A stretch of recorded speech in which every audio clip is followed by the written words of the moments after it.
सुप्रभातम बच्चों। आज हम आपको व्याकरण के बहुविकल्पीय प्रश्नों का अध्ययन कराएंगे। इसमें ध्यान देने की बात है, सारे प्रश्न होंगे वो व्याकरण के होंगे और वो भी बहुविकल्पीय प्रश्न होंगे। बहुविकल्पीय प्रश्न आप पहले से ही रिवीजन कर रहे हैं, आप जानते हैं कि किस प्रकार से आते हैं। इसी प्रकार की आपकी जो आगामी जो परीक्षा होगी उसमें बहुविकल्पीय प्रश्न व्याकरण के संबंध में से भी आएंगे। इनको ध्यानपूर्वक समझना है और आपको करना है। जैसे पहला प्रश्न है, अमृतम पदस्य विपरीतार्थक कह। तो अमृत पदस्य, अमृत पद का विपरीतार्थक आप जानते हैं विलोम शब्द कहते हैं। कह माने क्या है, यानी कि अमृत पद का विलोम शब्द क्या है। तो इसमें पहला ऑप्शन है मृतम, विषम और नमृतम। अमृतम जो अमृत होता है इसका विलोम शब्द ठीक विपरीत होता है, तो आपको ध्यान देना होगा कि अमृत का ठीक विपरीत होगा विषम। तो ये वाला राइट आंसर हो जाएगा। इसी प्रकार से आपको अगला प्रश्न है, अल्प पदस्य विपरीतार्थक कह। अल्प पद का विलोम शब्द क्या हुआ। अल्प माने होता है थोड़ा, तो अब आपको इसका क्या करना है, इसका विपरीत देखना है। जैसे अधिकम माने अधिक होता है, स्वल्प माने थोड़ा होता है, नेपथ्य माने भी वो पर्दे में होता है, तो यहाँ पर अधिकम। सो अल्पम, अल्पम का क्या हो जाएगा, अधिकम। ये आंसर सही है। इसी प्रकार से अगला देखेंगे आप, तमह पदस्य विपरीतार्थक कह। तम पद का विलोम शब्द क्या है। तम होता है अंधकार, तो इसमें ऑप्शन है कम, प्रकाश, न्यूनम। तो आप जानते हैं अंधकार का तमी से अंधकार होता है, तो प्रकाश है, इसका ये ऑप्शन राइट हो जाएगा। इसी प्रकार से अगला देखेंगे आप,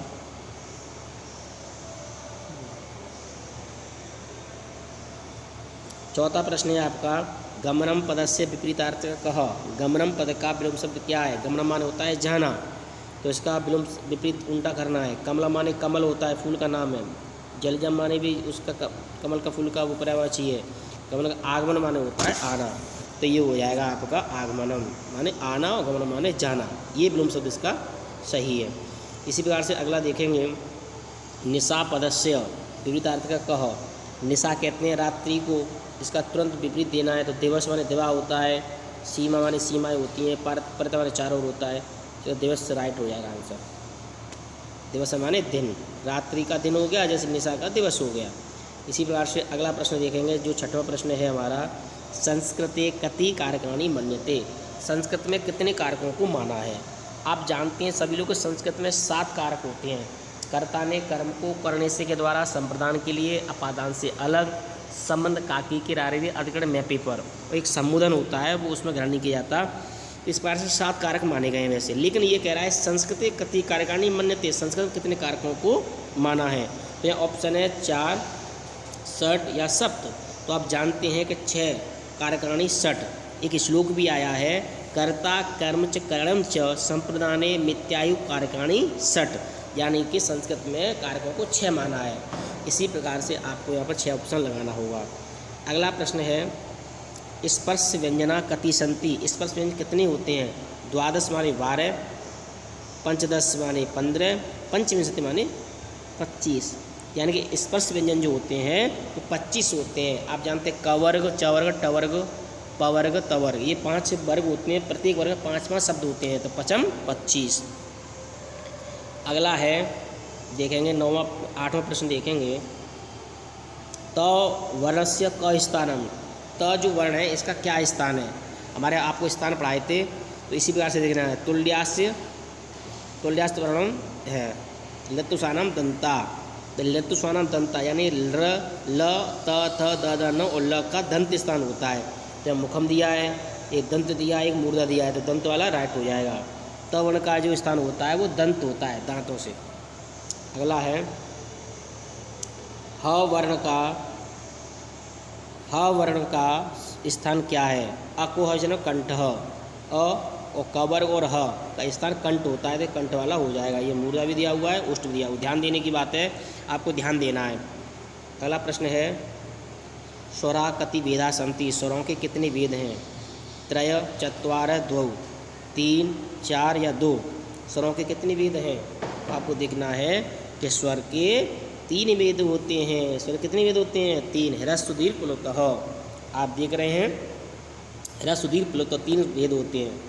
अगला है पठनीय पद से क प्रत्यय। पठनीय पद में कौन सा प्रत्यय है? क्यत, अनियर या ल्यप? तो आप जानते हैं कि अनियर प्रत्यय इसमें। कौन सा प्रत्यय है? अनियर। पठ में अनियर प्रत्यय जाता है तो पठनीय शब्द बनता है, पढ़ना चाहिए। अगला देखेंगे 12वां जो प्रश्न है आपका, गंतुम पद से कह प्रत्यय। गंतुम पद का क्या प्रत्यय है गंतुम में? तो आप जानते हैं कि इसमें जो है तुमुल प्रत्यय लगा हुआ तो गंतुम बन जाएगा। कौन सा है? गंतुम। लियप नहीं है, अनियर नहीं है, कौन सा है इसमें? तुमुल प्रत्यय है, तब जाके बना है गंतुम।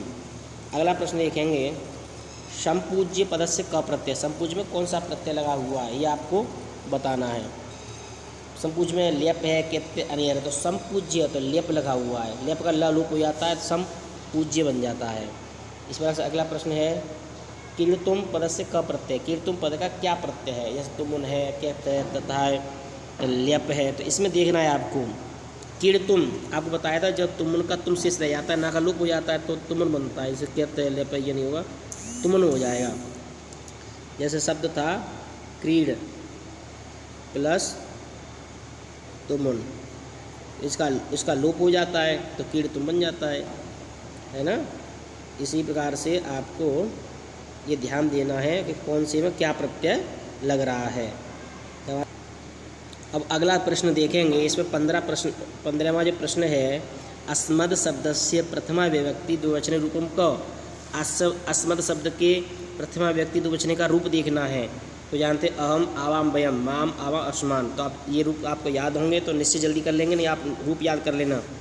रूप याद करना बहुत अति आवश्यक है, जिससे आप आंसर सही लगा सकते हैं। तो अहम, आवाम, ये द्वितीय व्यक्ति द्विवचन पूछ रहा है, प्रथम विभक्ति, तो अहम, आवाम, वयम।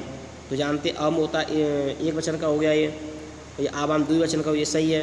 ये माम होता है द्वितीय विभक्ति में, जब ये पूछा है प्रथमा विभक्ति। तो ये ध्यान देने की बात है, कौन सी विभक्ति का कौन सी वचन का रूप है वो आपको राइट सही लगाना है। अगला प्रश्न है, अस्मद शब्द से द्वितीय विभक्ति एक वचने रूपम कह। अब अस्मद शब्द के द्वितीय व्यक्ति आ गया, उसमें एक वचन पूछ रहा है। मैंने आपको सुनाया था अहम, आवाम, वयम, माम, आवा, अस्मान, मया, आवाम, अस्माभि, मय्यम, आवा, अस्म। इस प्रकार से सारे रूप आपको याद करने होंगे। तो यहाँ पर ये पूछा द्वितीय व्यक्ति का, वो भी एक वचन, तो अहम, आवाम, वयम, माम, कौन सा आ गया? माम। ये गलत हो गया, वयम एक प्रथम व्यक्ति बहुवचन है, ये प्रथम व्यक्ति का एक वचन है, ये द्वितीय व्यक्ति का एक वचन ये वाला है। तो ये आपको ध्यान देना है कि कौन सा सही है। तो यहाँ पर मैंने लगा दिया आपके सामने माम, ये राइट हो जाएगा, एक वचन पूछ रहा है। अगला प्रश्न है, बालिका शब्द से तृतीय विभक्ति एक वचने रूपम कह।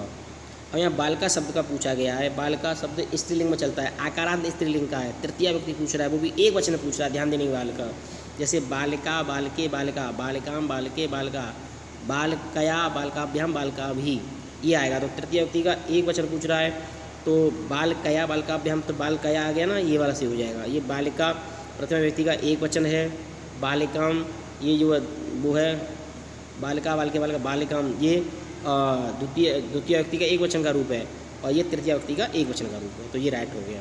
तो हमें बस यही ध्यान देना होता है कि कौन सा व्यक्ति का कौन सा वचन का रूप है। अगला है आपका 18वां प्रश्न देखेंगे, पट धातु लट लकार मध्यम पुरुष द्विवचन रूपम का। ये धातु रूप आ गए, वो शब्द रूप थे।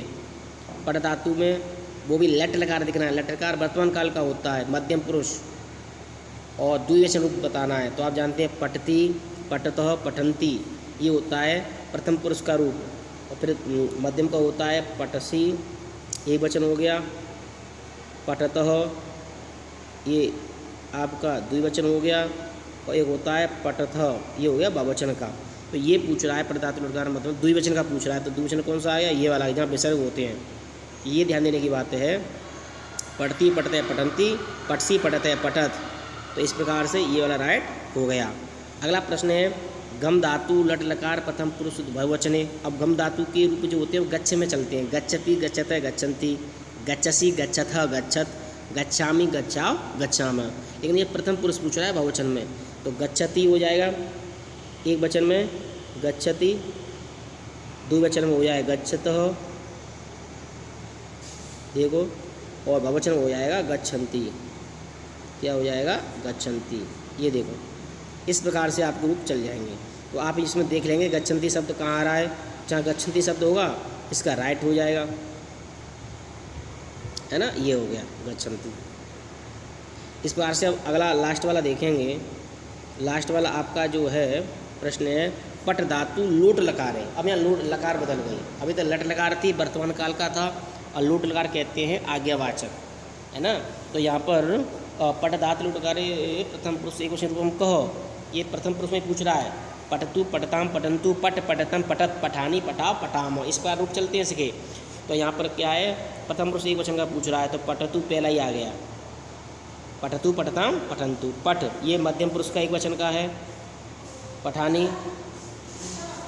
तो इस प्रकार से आपका ये हो जाएगा, है ना। तो ये ध्यान देने की बात है। इस प्रकार से आपको सारे पेपरों की तैयारी करनी है, इस ऑप्शन में आएगी। धन्यवाद।